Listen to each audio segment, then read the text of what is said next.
Presentamos Vertiente de Opinión, un programa producido por el periodista Mario Emilio Pérez. Saludos amigos de Vertiente de Opinión. Hoy tenemos como invitada a una destacada figura del magisterio y de la política. Ella fue presidenta de la Asociación Dominicana de Profesores ADP, la licenciada Xiomara Guante. Ella indudablemente se libró batallas a favor de la clase docente y también, como es natural, de la educación del país.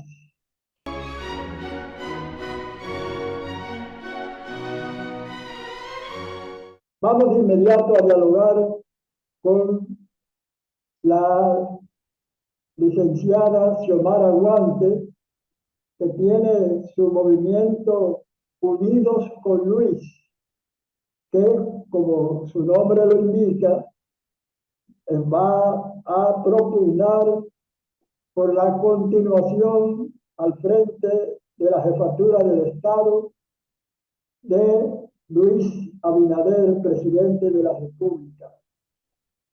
Licenciada, tengo entendido que usted no está ya como segundo, ¿verdad?, vicepresidente de la Asociación Dominicana de Profesores, ADP. Nos gustaría saber las causas de ese retiro, porque también creo que no pertenece ya tampoco a ese gremio de docentes. Así es. Bueno, primero muchas gracias, don Mario, por la invitación y un saludo especial a la teleaudiencia de su programa. Sí, claro, nosotros, si no estamos ya en la dirección del sindicato, claro está, en tanto como expresidente, bueno, estamos miembros de un organismo que es el Pleno Nacional de Dirigentes, también miembros del Congreso de la ADP. Sin embargo, como miembro del Comité Ejecutivo Nacional, no estamos.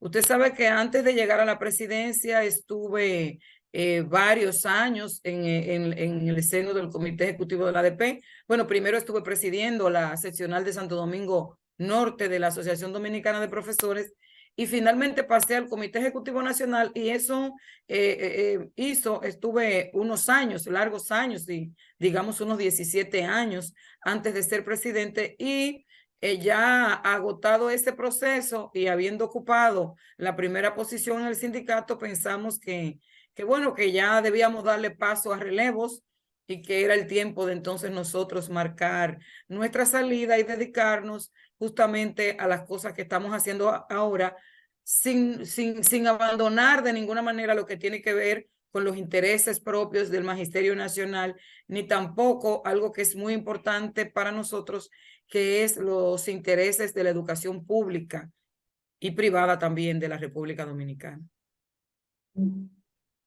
Yo veo y me imagino que esa circunstancia habrá hecho que la dirigencia en una asociación como la ADP debe ser difícil, porque en su junta directiva actual he visto que hay miembros y dirigentes de otros partidos, y en este país, hasta dentro de las propias organizaciones, hay división, como ocurrió en el PRD, que cuando estaba en la oposición se compactaba en unidad, pero desde el poder comenzaban las divisiones, las llamadas tendencias, y entonces eso determinó que durante largos años estuviera fuera del poder. Eso no ha sido un obstáculo para dirigir la ADP, esas circunstancias de que converjan miembros de partidos diferentes.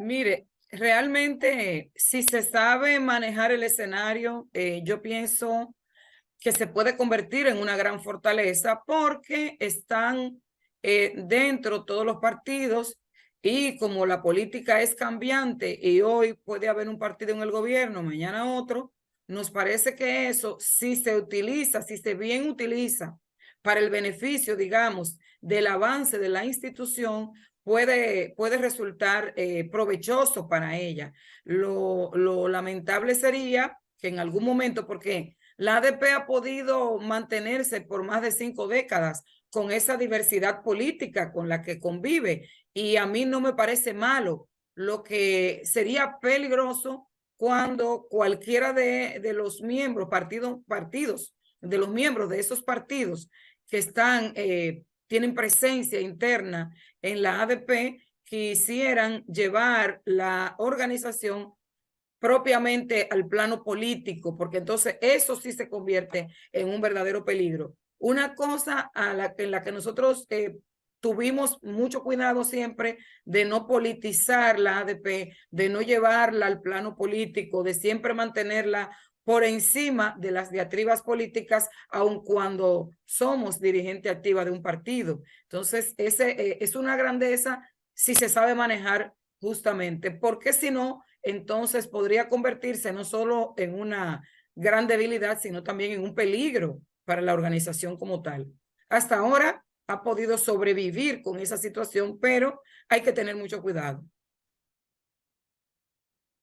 Yo me reí mucho porque he visto que esa asociación, que para mí tiene gratos recuerdos, porque cuando yo me enamoré de Ibelice, ella estaba en los aprestos para la organización de la Asociación Dominicana de Profesores. Y ella luego decía que el romance culminó porque ella se encargaba de hacer las luchas por la mejoría de la educación y de los docentes, y yo me ocupaba de reseñarlas en el periódico Última Hora, en el cual yo laboraba. Muy bien. Entonces, la pregunta es, que le voy a formular, tiene un contenido humorístico, porque dentro de los errores en que se ha vuelto la ADP, en una ocasión, en una de sus filiales del interior, después de suspender por 3 o 4 días la docencia, continuaron, o sea, en ella, para reponerse del cansancio que le había producido el ocio.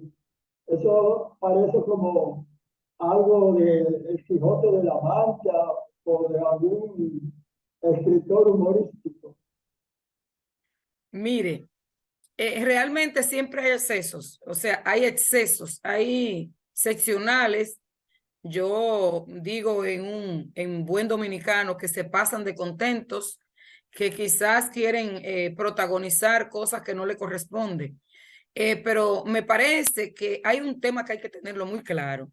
Obviamente que la ADP es una institución de defensa de los intereses del magisterio y obviamente como parte de la educación, también de la educación pública, que ahora esto no se puede sobrepasar de los límites porque lejos de hacerle bien al sindicato, cuando ocurren cosas como esas, se le hace un daño porque siempre la huelga, la paralización es un recurso que constitucionalmente le está permitido a todo trabajador o trabajadora y por supuesto que ahí están, dentro de ese grupo están los maestros y las maestras. Ese es un recurso a utilizarse. Ahora, lo que no se puede es festinar este recurso y que por cualquier cosa se vaya a una paralización y lógicamente que en términos particulares yo nunca voy a apoyar que por temas que nada tienen que ver con demandas ni con luchas se suspenda la docencia. Eso es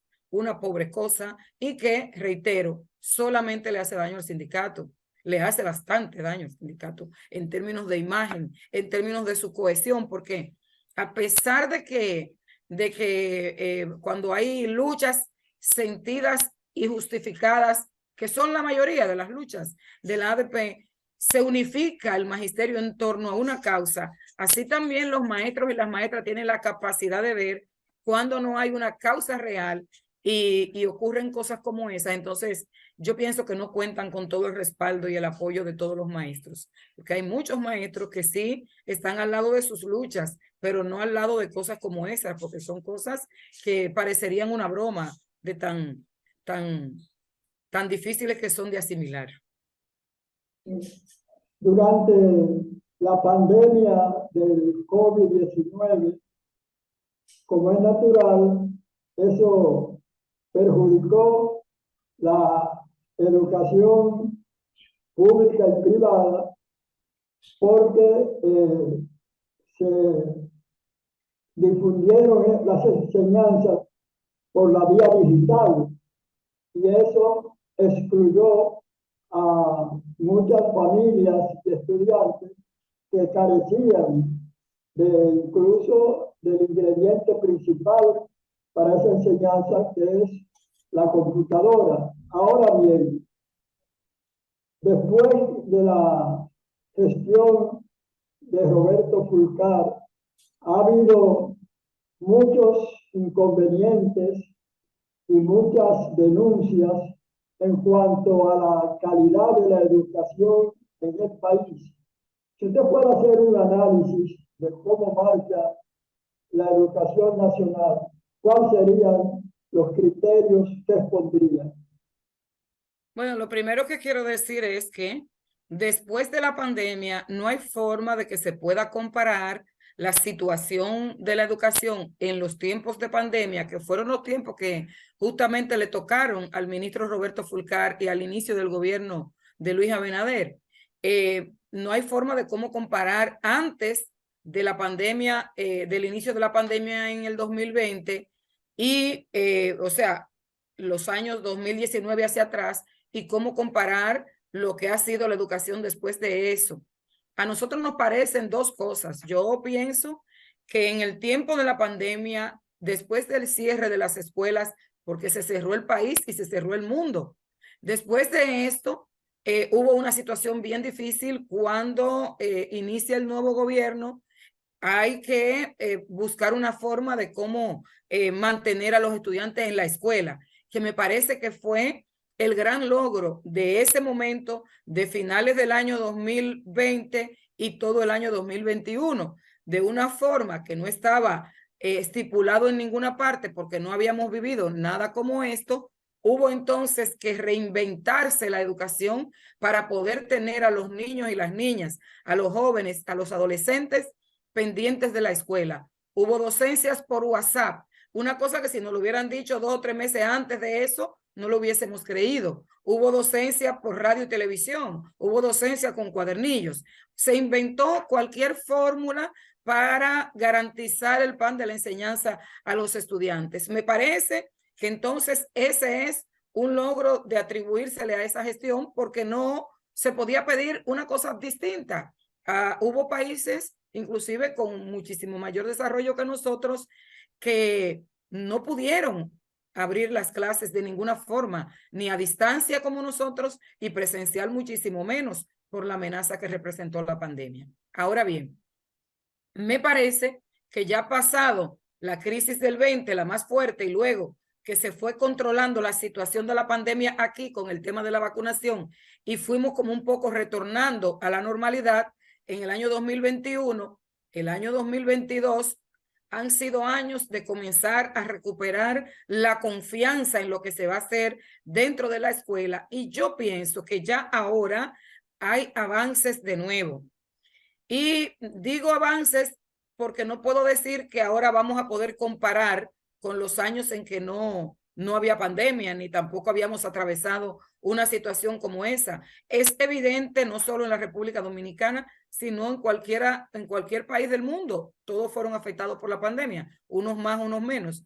no es evidente y está comprobado científicamente porque ya hay estudios que así lo demuestran, de que esos meses fueron difíciles, pero no solo para Dominicana, sino para todos los países.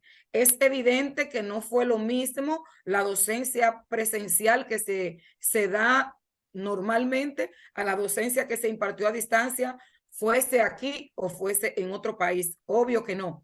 Ahora, una vez retornada a la normalidad, a mí me parece que lo que se está haciendo ahora encamina para que los baches que se hayan podido crear en medio de la pandemia, nosotros a la mayor brevedad posible lo podamos superar. Me parece que se están haciendo los esfuerzos para superarlos y que podremos superarlos, sabiendo que nuestra educación ha sido una educación muy maltratada, que a pesar de que desde el año 2013 estamos recibiendo un 4% del Producto Bruto Interno, del 2013 al 2020, que fue cuando vino esta situación calamitosa, nos parece que hubo muy poco cambio en materia de calidad y no había ningún problema. O sea que ahora la recuperación tiene que ser doble: recuperar lo que pasó posterior a la pandemia y en medio de la pandemia, y también recuperar lo que no se pudo recuperar antes de la pandemia. Eso es lo que más o menos me parece que tenemos que aunar esfuerzos todos y ponernos todos de acuerdo en que lo primero es la educación y enfilar todos los cañones para eso, para mejorar definitivamente, para avanzar significativamente. Como su movimiento Unidos con Luis, a mí me causó una grata sensación, porque el no colocarle al nombre de la organización el apellido del presidente de la República a un movimiento que propugna porque él obtenga la candidatura presidencial para las elecciones del 2024, indica como un tono afectivo, cariñoso, de confianza, de proximidad, de acercamiento. Ahora la pregunta es, ¿cómo la oposición desde hace unos meses ha dejado a un lado la primera tendencia, que era una oposición moderada, que a veces parecía hasta tímida?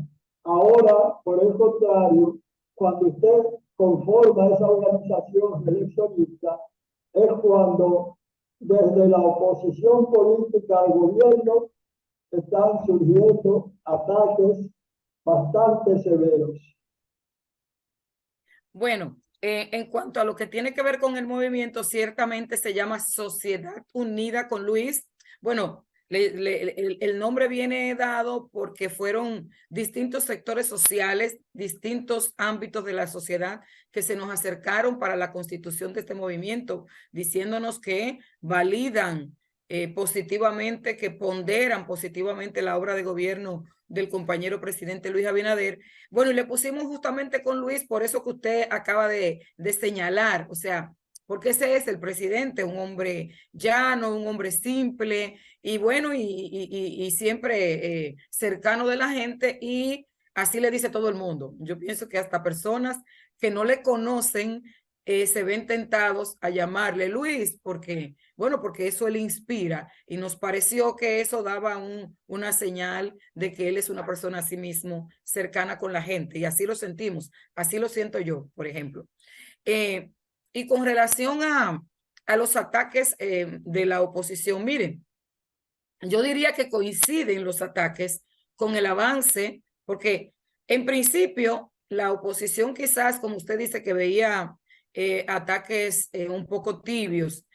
Lo que pasa es que se manejaban porque para que no lo acusaran de indolentes, porque recordemos que la situación en la que el presidente Luis Abinader tomó el mando de esta nación fue una situación bastante difícil, y terminó el 2020 y transcurrió todo el 2021, donde se profundizó en febrero del 2021, a finales, a inicios del 2022, se profundiza con una guerra, con un conflicto bélico, y se profundiza la situación, de manera que no tuvo un respiro para que poder gobernar con tranquilidad. Entonces yo diría que ellos se mantenían a la expectativa para ver cuál era el mejor momento para atacar, viendo cómo iba a desenvolverse en cada cosa.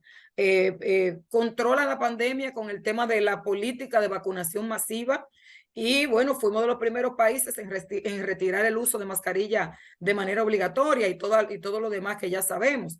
Luego pasan pocos meses del 2021 e inmediatamente comienzan los ataques. El presidente aún así ha manejado de manera magistral, no lo digo yo, lo dicen organismos internacionales, el tema de la economía, el tema del turismo, que todo el mundo sabe que es una de las principales fuentes de ingresos al Producto Bruto Interno de nuestro país, y somos hoy día el país número 1 en recuperación del turismo. Lo que dice entonces que se han aplicado correctas políticas.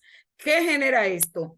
Primero, la confianza de la ciudadanía en un presidente que, a pesar de las crisis, se puede manejar y puede desenvolverse y desempeñar bien su función y sacar adelante el país. Entonces eso hace que la oposición arrecie ahora, porque estamos cerca de unas elecciones, porque aunque estemos iniciando el 2023, ya comienzan los aprestos de todas las campañas, están en la calle de antes de entrar el 2023. Ahora profundizan. Entonces, bueno, ¿quién es el blanco? El blanco lo es el presidente de la República, a pesar de que aún no ha dicho que acepta la nominación presidencial de nuevo del Partido Revolucionario Moderno. Sin embargo, los cañones ya están enfilados para donde él, bueno, porque es el blanco a atacar, porque es la figura cimera, porque es el líder del país.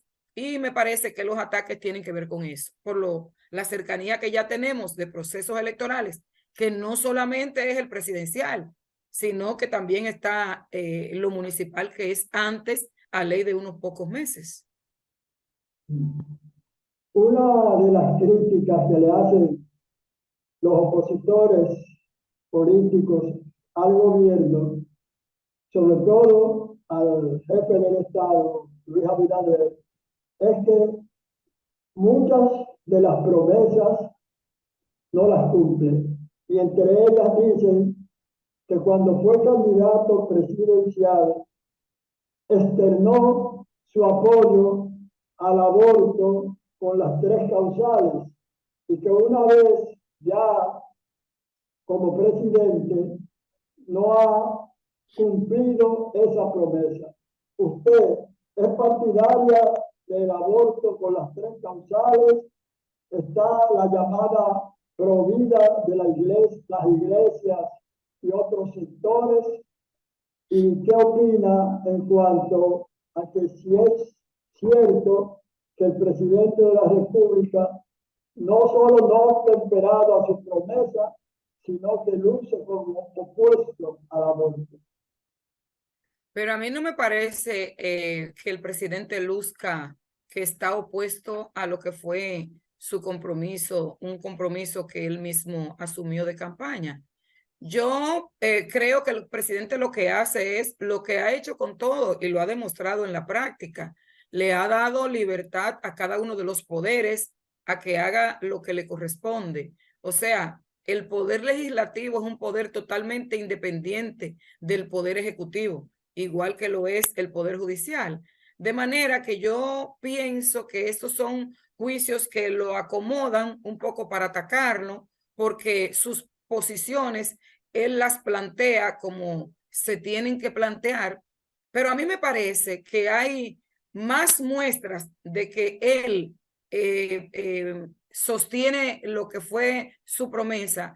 Hay más muestras de que lo sostiene, de que le diera de lado, porque recientemente participé en un evento del Ministerio de la Mujer, en donde la ministra de la Mujer, una funcionaria de primer orden del gobierno de la República, del gobierno del presidente Luis Abinader, planteó muy claro cuál es el compromiso que tiene el gobierno y que tiene el Ministerio de la Mujer con nuestras mujeres. que puedan tener la libertad de elegir entre su vida y una vida que apenas está comenzando. Entonces, a mí me parece que esos juicios son juicios que se hacen, bueno, a propósito para acusar, porque el presidente no puede de ninguna manera incursionar en un poder, no debe y no lo hace, y lo ha demostrado que no lo hace Luis Abinader. No debe incursionar en un poder porque es el poder legislativo a quien le corresponde esa parte. Y nunca he escuchado al presidente diciendo de lo que en su momento había planteado sobre este tema. Otra acusación reiterativa de la oposición al gobierno es que hay inflación y que ya incluso los salarios de los empleados públicos y privados y de la clase media no están sus recursos alcanzando para cubrir las necesidades, a veces las más perentorias de la vida cotidiana. ¿Cuál es su opinión? Porque indudablemente los partidarios del gobierno, los funcionarios y los dirigentes del partido oficialista hacen hincapié en que lo insólito ha sido que, habiendo accedido a la primera magistratura del Estado el licenciado Luis Abinader, dos cosas fueron un obstáculo que parecían insalvables. La pandemia del coronavirus, por un lado, y la guerra ruso-ucrania, que ha impactado la economía a nivel mundial. Bueno, pero justamente de eso se trata. Yo pienso que la oposición tiene que buscar qué cosas va a decir, obviamente. Ahora, también me da la impresión, y lo puedo decir yo, que estoy recorriendo el país con las actividades del movimiento Sociedad Unida con Luis. Me puedo dar cuenta que el pueblo comprende perfectamente lo que está pasando. No estamos diciendo que no ha habido alzas en los productos de primera necesidad. Claro que sí, que los ha habido. Sin embargo, a mí me parece que la gente comprende que estas alzas, que esta situación de carestía de la vida no tiene nada que ver con la forma de la política económica que aplica el gobierno del presidente Abinader. Nada tiene que ver. Yo pienso que la gente está comprendiendo, porque nos lo dice a diario, y comprende que es un tema que viene dado por situaciones externas que no la podemos controlar, que no importa quién fuese el presidente de la República, esas situaciones nos iban a golpear duramente, como está golpeando el mundo. Yo creo que nosotros tenemos demasiado cómo medir esto. No hay, me parece, muchos dominicanos que no tengan una familia fuera de este país, en cualquier lugar. Vamos a poner como ejemplo en los Estados Unidos, que es para donde más emigran los dominicanos y las dominicanas. Basta solo con consultar los precios de los productos de la canasta básica para saber que en Estados Unidos los precios están en las nubes. 2 y 3 veces haciendo la conversión de dólares a pesos más altos que aquí. Y no es que nos vamos a conformar con eso. Lo que sí tenemos que ser conscientes y saber que son factores externos que, muy lejos de estarse agravando con la política económica aplicada por el gobierno, lo que ha hecho es tratar de minimizar, de simplificar la vida de los dominicanos. Por eso se han multiplicado los programas sociales que van dirigidos a los más pobres para impactar de manera positiva a estas familias y mitigar el impacto que causa el alza de los productos de la canasta. Por eso también se ha subsidiado durante más de un año el precio del barril del petróleo, de los derivados del petróleo, para que no impacten de manera negativa aún más en los bolsillos de los dominicanos.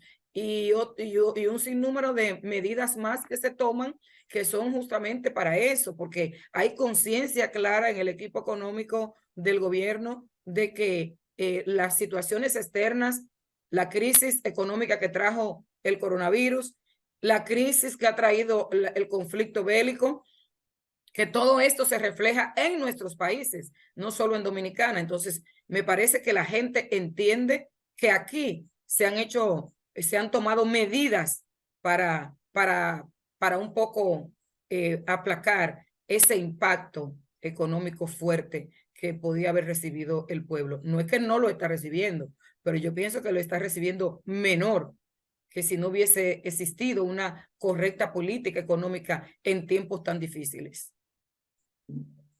Bien, hacemos una nueva pausa, no sin antes recordarles que este programa se transmite a través del canal del Sol en la frecuencia 6, canal 6, tanto en el sistema Claro como Altiz, y vía satélite por Panansat 1. Me satisface que hermanos que tengo en Estados Unidos, a través de vía satélite, me reportan que me ven y hasta me dice cuando el programa se oyó mejor, cuando se vio borroso, en fin. Y también hora 9 de la noche de los domingos.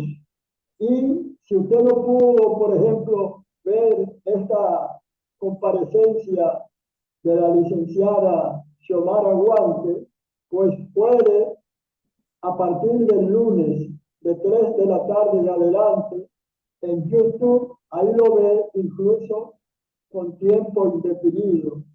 Esa es una ventaja. Hay mucha gente que le gusta ver los programas así en las redes, porque se hacen más ágiles, más rápidos, y además porque indudablemente ya pueden verlo a cualquier hora del día. Volvemos después de esta pausa con la dirigente del movimiento Unidos con Luis, la licenciada Xiomara Guante, una destacada sindicalista, hasta hace poco muy activa, presidiendo la Asociación Dominicana de Profesores. Volvemos.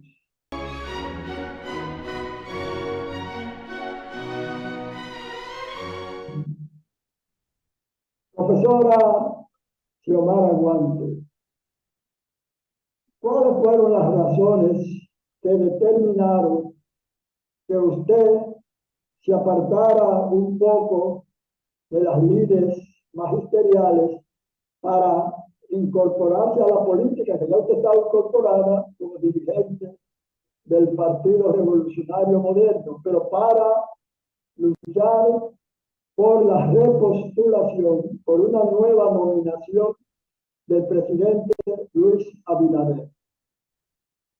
Bueno, desde antes de las elecciones de la Asociación Dominicana de Profesores del año 2021, ya nosotros habíamos informado y anunciado a la dirección de nuestra corriente magisterial con mucho tiempo, desde, digamos, principios del año 2021, finales del año 2020, la decisión de no volver a participar en proceso electoral.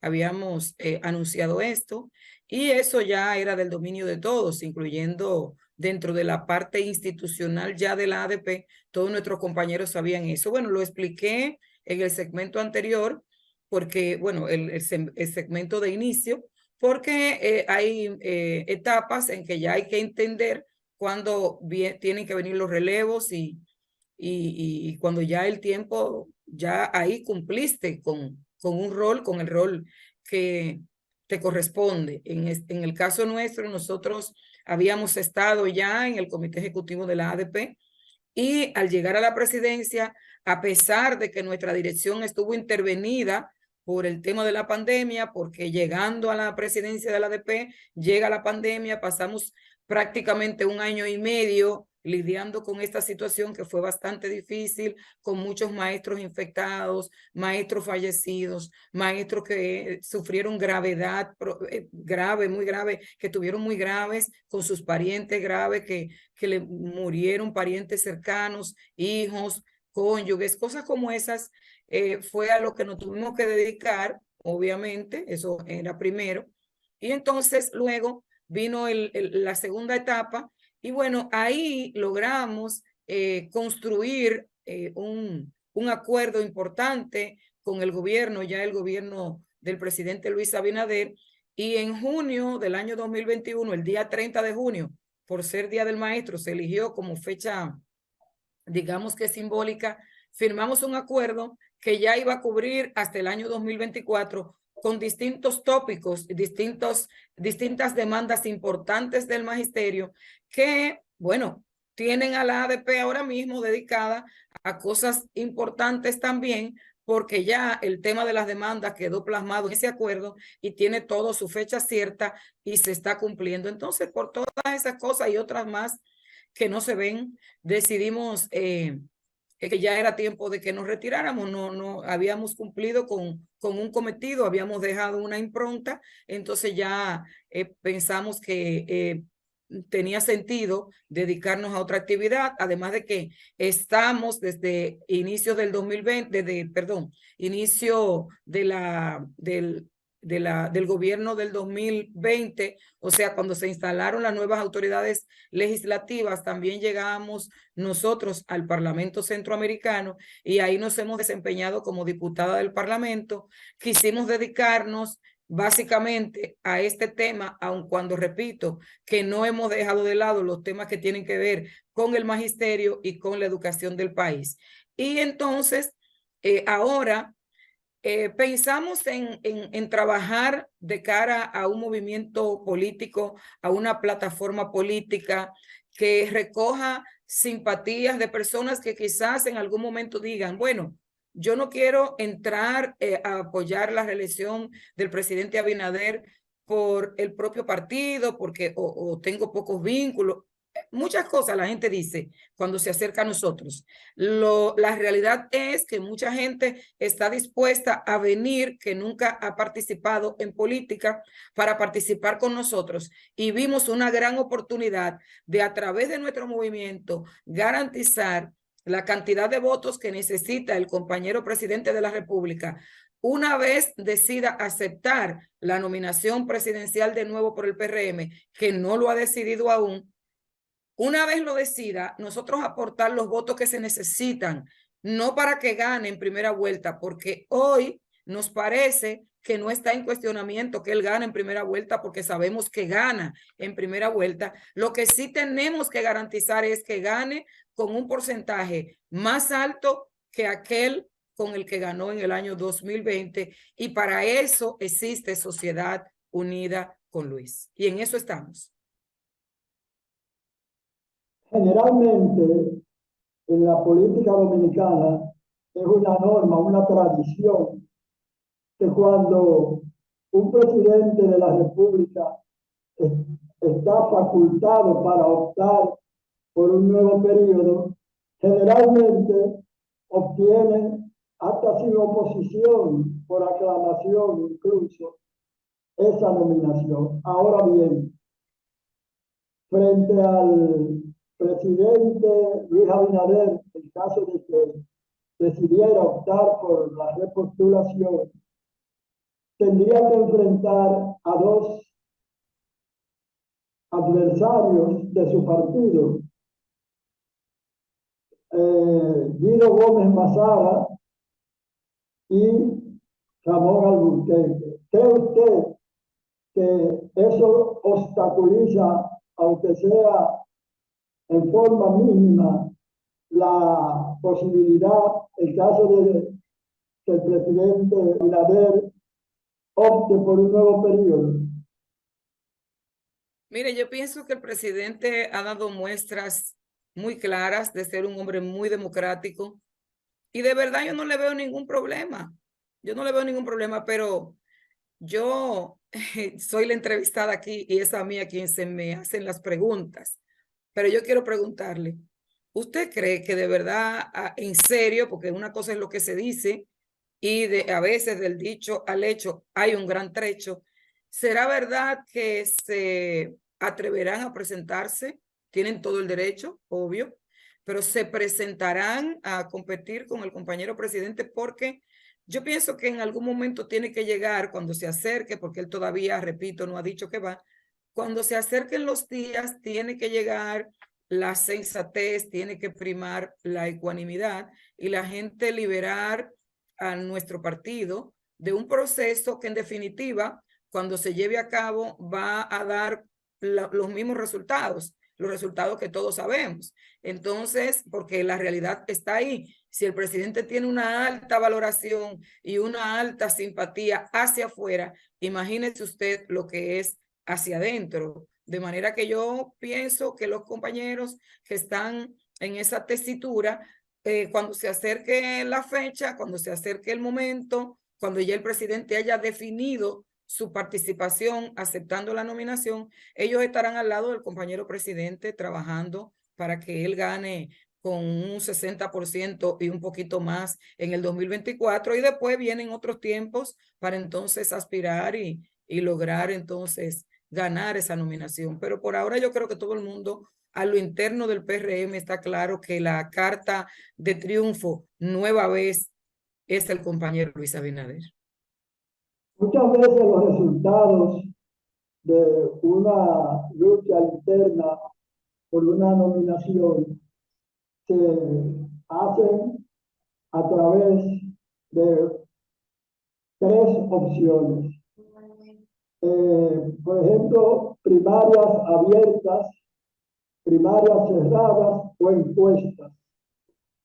Todavía el Partido Revolucionario Moderno no ha decidido por cuáles de esos tres métodos se realizarán las elecciones para cargos electivos, incluyendo la presidencia de la República. No, justamente eso iba a agregar, que todavía el partido no ha decidido el método de los que están aprobados para la elección de las candidaturas a cargos electivos. Eso aún no se ha decidido. Bueno, entonces se deberá, lo más probable es que, por ejemplo, para la escogencia del candidato presidencial, se buscará el método de los tres citados que sea más cómodo, que sea menos traumático y a lo mejor se hace. Yo pienso que generalmente dentro del Partido Revolucionario, del cual es una salida, una filial posterior del Partido Revolucionario Moderno, generalmente se hacía por primarias abiertas.